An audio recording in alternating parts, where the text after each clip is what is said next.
Hello tout le monde, je suis très contente de vous retrouver aujourd'hui pour vous parler de quelque chose qui m'a changé la vie, clairement, je vous le dis. C'est ma petite surjeteuse, donc c'est vraiment top d'avoir ça chez soi. Si vous avez les moyens de l'avoir, bien évidemment, parce que c'est quand même, quand même un petit coût.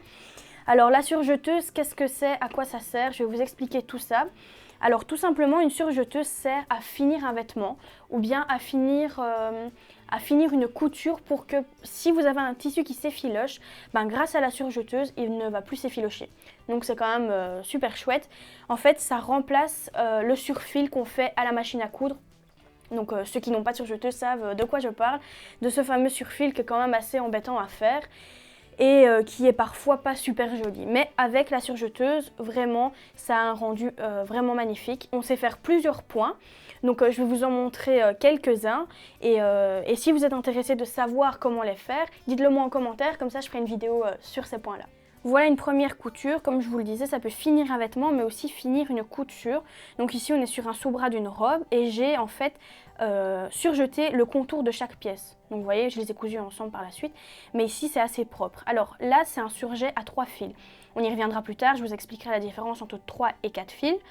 Alors on a aussi par exemple pour finir un vêtement, donc ici on est sur l'ourlet par exemple. Vous voyez, j'ai replié l'ourlet de 1 cm que j'ai cousu ensuite. Mais avant de faire ça, vous devez surjeter le bas de votre robe. Donc ici, je l'ai surjeté pour que ça ait vraiment un rendu assez propre en fait, tout simplement. Donc ça, c'est vraiment un surjet, je vais dire, de base. Ensuite, on a un surjet qui s'appelle rouloté. Donc je vais vous le montrer ici. Donc vous voyez vraiment que ça peut aussi terminer juste une jupe en fait. Ça peut vous servir d'ourlet entre guillemets. C'est assez joli et parfois sur des robes comme du voile ou de la mousseline, ça peut donner aussi des effets qui gondolent comme ça un peu pour la robe. Donc c'est vraiment assez joli. Donc ça c'est assez bien à faire. C'est facile à faire en plus avec la surjeteuse. Donc si vous voulez savoir comment on le fait, dites-le moi. C'est vraiment super simple à réaliser. Là, on rentre dans le vif du sujet, clairement. On est sur l'intérieur de la surjeteuse. Alors, je suis d'accord avec vous que franchement, quand on voit ça, on a juste envie de partir en courant. Mais c'est super simple à enfiler. Et en plus de ça, on a aussi un petit dessin sur le côté ici. Donc, on voit bien le petit dessin avec les bonnes couleurs. Donc, il y a des petites pastilles de couleurs sur chaque partie à enfiler, qui sont également reprises plus tard, je vous expliquerai, dans les roulettes pour la tension. Mais en fait, c'est très simple à enfiler grâce au dessin. Et si vous n'y arrivez pas, vous pouvez toujours me demander en commentaire et je vous ferai une vidéo avec plaisir, il n'y a pas de souci, pour comment enfiler facilement donc une surjeteuse. Alors ici on a aussi le couteau. Le couteau lui va servir à couper le surplus de tissu. Par exemple les petits bouts qui sont effilochés d'un tissu, eh bien il va venir les couper pour le rendre bien propre. Et puis on a tout simplement le pied comme un pied presseur sur une machine à coudre qui lui servira à faire avancer le tissu avec les petites griffes qui se trouvent juste en dessous. On a une aiguille sur la droite et on a également un emplacement pour mettre une deuxième aiguille sur la gauche. Alors les aiguilles, ici je vais vous les montrer, elles sont fournies comme ceci avec la machine. Donc c'est des aiguilles exprès pour surjeteuse. Et comme je vous disais, on peut coudre avec 2 aiguilles quand on a 4 fils. Mais ça, je vais rentrer un peu plus en détail par la suite. Mais donc voilà, on a quand même pas mal de possibilités avec une surjeteuse. Donc c'est pour ça que c'est chouette d'en avoir une chez soi. On a aussi fourni avec la machine une petite pince comme ça. Ça ressemble un peu à une pince à épiler, un peu particulière, mais ça nous permet vraiment d'enfiler plus précisément et ne pas aller avec nos doigts parce que nos doigts sont assez épais pour rentrer les fils dans des tout petits espaces. Et on a aussi donc un bras libre, hop, comme ceci, qui se retire comme sur la machine à coudre en fait. Au final, ça revient un peu au même que la machine à coudre à ce niveau-là. Ce qui va permettre, par exemple, si vous avez une jambe de pantalon à surjeter, donc tout le contour, eh bien, si vous avez le bras comme ceci, ça va être très compliqué. Tandis que si vous le retirez, vous allez savoir enfiler carrément la jambe dedans et ce sera beaucoup plus facile. Alors, au-dessus, on a aussi des roulettes. Donc comme vous pouvez le constater, c'est les mêmes couleurs qu'on a vu tantôt ici dans la partie où on enfile la machine. Il y a les différentes couleurs, donc jaune, rouge ou rose, ça dépend, vert et bleu. Après ça peut changer aussi en fonction des machines que vous allez acheter.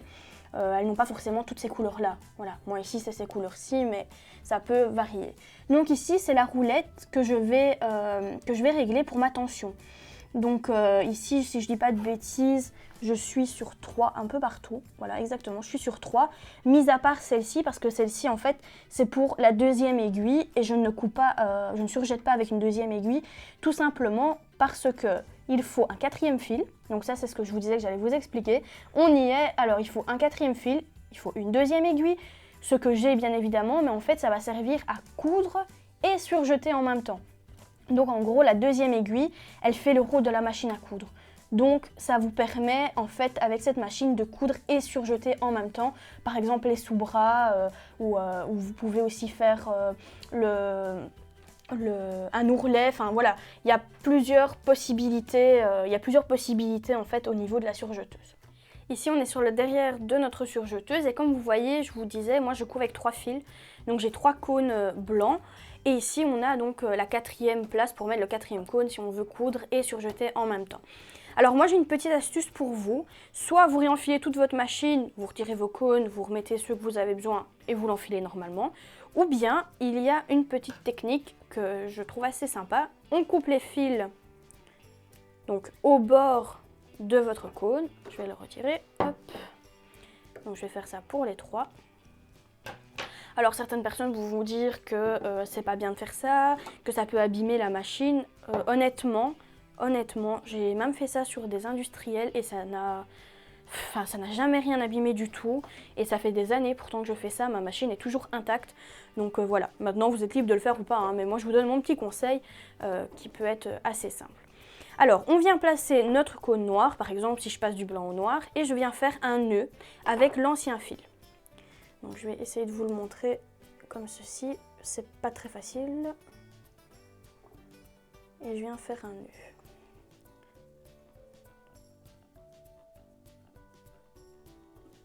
Voilà, comme ceci. Donc mon nœud là est fini. Et je fais donc exactement la même chose pour les autres. Bon, je vais pas le faire, vous avez compris comment on fait un nœud. Alors si, comme moi par exemple, vous n'avez plus de 3e cône et que vous vous dites mince, comment je vais faire pour surjeter? Pas de souci, il y a une autre solution. En fait, c'est juste le conditionnement qui change parce que la surjeteuse prend beaucoup plus de fil qu'une machine à coudre. Donc ils font des conditionnements de 5 mm. Tandis que pour la machine à coudre, c'est des conditionnements comme ici sur du 1000 m. Donc c'est quand même 5 fois moins que pour la surjeteuse, mais au final le fil reste le même. C'est du polyester aussi sur la machine et sur la surjeteuse. Donc il suffit juste de remplacer votre cône tout simplement par une petite bobine de fil noir.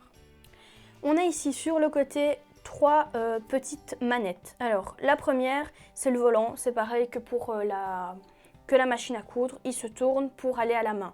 Vous devez quand même appuyer légèrement sur la pédale pour le déverrouiller, parce que sinon vous risquez de forcer un petit peu. Donc ça c'est juste pour faire avancer le tissu. Ensuite vous avez celle-ci où il y a des numéros dessus, donc ça va du 0 à 4. Pareil, ça c'est pour la largeur du point. Donc si vous voulez que votre zigzag soit plus large ou alors tout simplement plus fin. Moi je l'ai mis au milieu pour avoir un surjet plus ou moins normal. Et ensuite on a ce bouton assez particulier. En fait c'est un bouton qui va gérer la vitesse en fait des griffes. Donc sur la surjeteuse on a des griffes comme sur la machine à coudre, sauf que sur la machine à coudre ils sont mis l'un à côté de l'autre comme ceci, et sur la surjeteuse ils sont mis l'un derrière l'autre. Donc ça va en fait diriger, ça va dire par exemple aux premières griffes, bon vous devez avancer plus vite, et celle qui est derrière, vous devez avancer moins vite. Mais ça se règle en fonction du tissu. Si le tissu est plus léger, si le tissu est plus lourd, on va régler donc cette partie-ci de la machine. Donc voilà, ici, je vais vous expliquer un petit peu cette petite manivelle qui se trouve sur le côté de votre machine. Et bien sûr, forcément, le bouton allumer-éteindre. Mais voilà, ça vous savez ce que c'est. Et la prise qu'on met pour la pédale. Alors voilà, vous savez un peu ce que j'en pense de cette machine qui fonctionne très bien et que j'ai depuis très longtemps et qui est toujours fonctionnelle comme au début, tout simplement. Donc voilà, si vous voulez vous la procurer, je ne sais plus exactement le prix, mais de toute façon en barre d'infos, il y a le lien pour pouvoir vous la procurer. Et elle est honnêtement à un prix assez raisonnable par rapport à certaines surjeteuses. Donc voilà, j'espère que cette vidéo vous a plu et que les conseils que je vous ai donnés et la petite astuce pour changer les fils vous a plu. Si vous avez des questions sur les différents surjets qu'on peut faire donc avec cette machine, que vous voulez un peu plus d'explications, plus de détails et comment les faire, eh bien n'hésitez pas à me le dire en commentaire et je vous ferai une vidéo très rapidement là-dessus. Et à bientôt!